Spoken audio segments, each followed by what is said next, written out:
नमस्कार बच्चों। कल हुए शिक्षा कर भेंट के पहला पेपर विज्ञान के ऑब्जेक्टिव क्वेश्चन का उत्तर कुछ इस प्रकार है। पहला क्वेश्चन यहाँ पर आपके सामने है, कौन सा रासायनिक अभिक्रिया का उदाहरण है। तो यहाँ पे 4 उत्तर दिए गए हैं जिनमें से एक सही है। तो इसका सही उत्तर होगा क्वेश्चन सी नंबर, भोजन का पकना। प्रश्न नंबर 2, मैग्नीशियम ऑक्साइड का रासायनिक सूत्र क्या है। तो इसका उत्तर होगा बच्चों डी, MgO।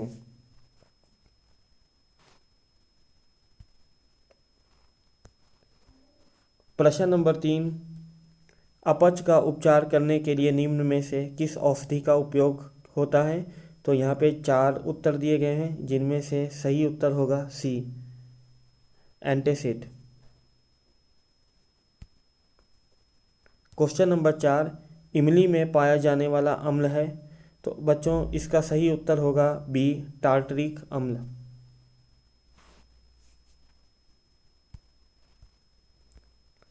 क्वेश्चन नंबर 5, कोई विलयन लाल लिटमस को नीला कर देता है।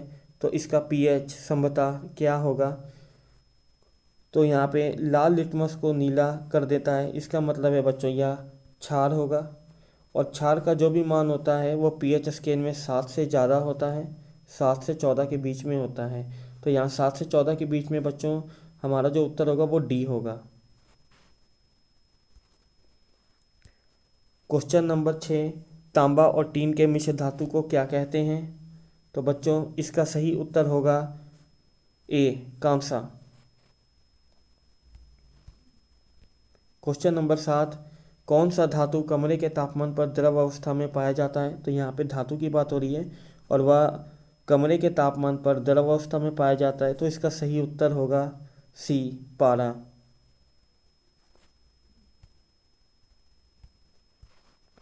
क्वेश्चन नंबर 8, निम्न में से किसे चाकू से काटा जा सकता है। तो बच्चों इसका सही उत्तर होगा ए, लिथियम। सोडियम, पोटेशियम और लिथियम को हम चाकू से काट सकते हैं। क्वेश्चन नंबर 9, सर्वाधिक तन्य धातु है। तो बच्चों यहाँ 4 ऑप्शन दिए गए हैं जिसका सही उत्तर होगा ए, सोना। Question number 10, plaster of Paris किसके द्वारा कठोर होता है। यहाँ प्लास्टर ऑफ पेरिस की बात हो रही है और किसके द्वारा यह कठोर होता है। तो इसका सही उत्तर होगा ए, पानी के साथ संयोजन करने से। क्वेश्चन नंबर 11, सबसे कठोर तत्व कौन है। तो बच्चों इसका सही उत्तर होगा बी, हीरा।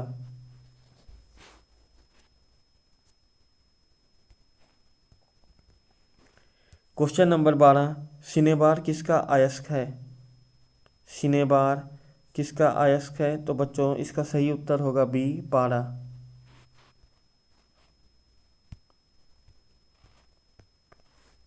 क्वेश्चन नंबर 13, एक अधातु जिस पे चमक होती है। तो बच्चों यहाँ पे 4 ऑप्शन दिए गए हैं, सही उत्तर है सी, आयोडीन। क्वेश्चन नंबर 4, वह कौन सा अधातु है जो विद्युत का सुचालक होता है। अधातु भी है और वह विद्युत का सुचालक भी है, वह कौन सा है। 4 ऑप्शन दिए गए हैं बच्चों, तो इसका सही उत्तर होगा ए, ग्रेफाइट।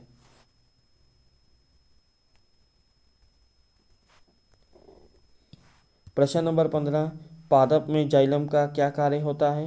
तो बच्चों इसका उत्तर होगा ए, जल का वहन करना। क्वेश्चन नंबर 16, रेजिन और गोंद कहाँ संचित होता है। तो बच्चों इसका सही उत्तर होगा सी, छाल में।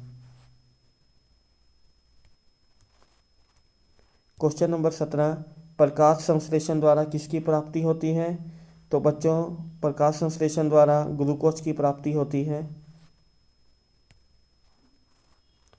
क्वेश्चन नंबर 18, शुरुदांत में प्रोटीन का पायन किस एंजाइम के द्वारा होता है। तो बच्चों इसका उत्तर होगा बी, पेप्सिन के द्वारा। क्वेश्चन नंबर 19, मानव में डायलिसिस थैली है। डायलिसिस थैली, तो बच्चों इसका उत्तर होगा नेफ्रॉन, ए।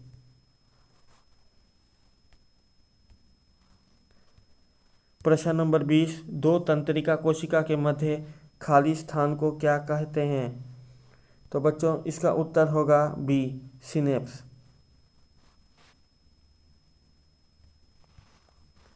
प्रश्न नंबर 21, मस्तिष्क का मुख्य सोचने वाला भाग कौन सा है? मस्तिष्क का मुख्य सोचने वाला भाग प्रमस्तिष्क होता है। इसका उत्तर होगा ए, प्रमस्तिष्क।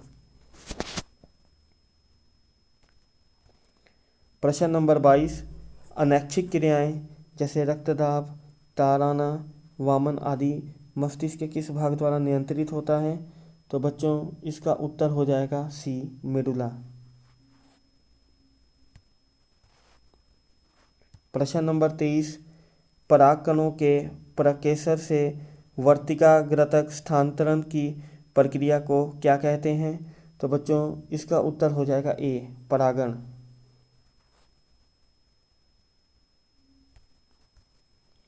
प्रश्न नंबर 24, अलौकिक जनन मुकुलन द्वारा होता है। तो बच्चों इसका उत्तर हो जाएगा ईस्ट, बी। प्रश्न नंबर 25, परागकोश में होते हैं। तो बच्चों इसका उत्तर हो जाएगा डी, परागकण। परागकोश में क्या होते हैं? तो परागकण होते हैं। प्रश्न नंबर 26, प्लेनेरिया में किस विधि में विभाजन होता है? तो बच्चों इसका उत्तर हो जाएगा बी, पुनरुत्थ भवन। प्रश्न नंबर 27, इनमें से कौन स्त्री केसर का भाग नहीं है? तो बच्चों इसका उत्तर हो जाएगा डी, परागकोश। प्रश्न नंबर 28, थाइरोक्सिन के संश्लेषण के लिए कौन सा तत्व आवश्यक है? तो बच्चों इसका सही उत्तर हो जाएगा सी, आयोडीन।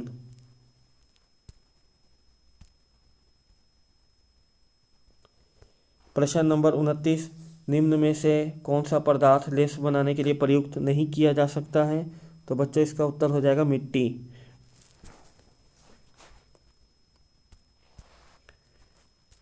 किसी बिंब का अवतल दर्पण द्वारा बना प्रतिबिंब आभासी, सीधा तथा बिंब से बड़ा पाया गया तो वस्तु को क्या होना चाहिए? तो बच्चों यहाँ अवतल दर्पण की बात हो रही है और उसके द्वारा प्रतिबिंब आभासी, सीधा तथा बिंब से बड़ा पाया गया तो वस्तु को कहाँ पर होना चाहिए? तो वस्तु की पोजीशन पूछ रहा है। तो बच्चों ये होता है अवतल दर्पण, ये होता है फोकस और ये होता है बच्चों ध्रुव। तो वस्तु को फोकस और ध्रुव के बीच में होना चाहिए। जब उसका प्रतिबिंब कैसा बनेगा बच्चों? आभासी, सीधा और वस्तु से बड़ा, यानी प्रतिबिंब उसका कहीं यहाँ पे बनेगा। तो बच्चों इसका सही उत्तर हो जाएगा ध्रुव तथा फोकस के बीच में।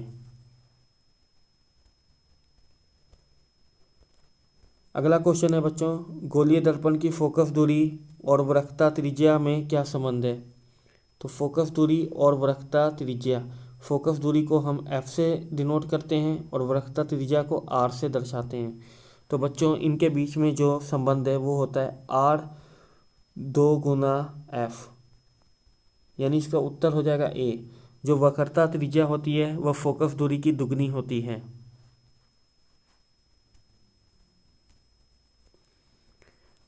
अगला क्वेश्चन बच्चों दिया गया है, उत्तल दर्पण द्वारा बना प्रतिबिंब सदैव होता है।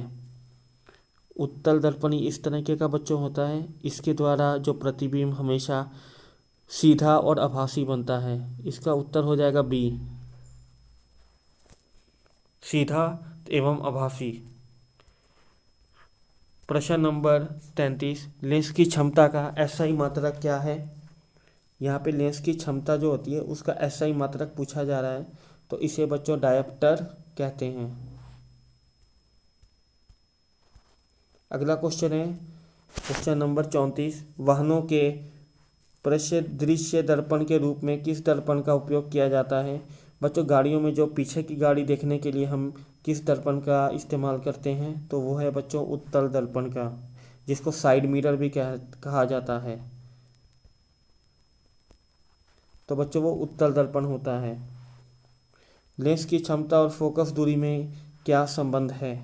लेंस की क्षमता जिसका एसआई मात्रक डायोप्टर होता है, और फोकस दूरी में क्या संबंध है? तो P बराबर 1/f ये होता है बच्चों। तो इसका सही उत्तर हो जाएगा ए।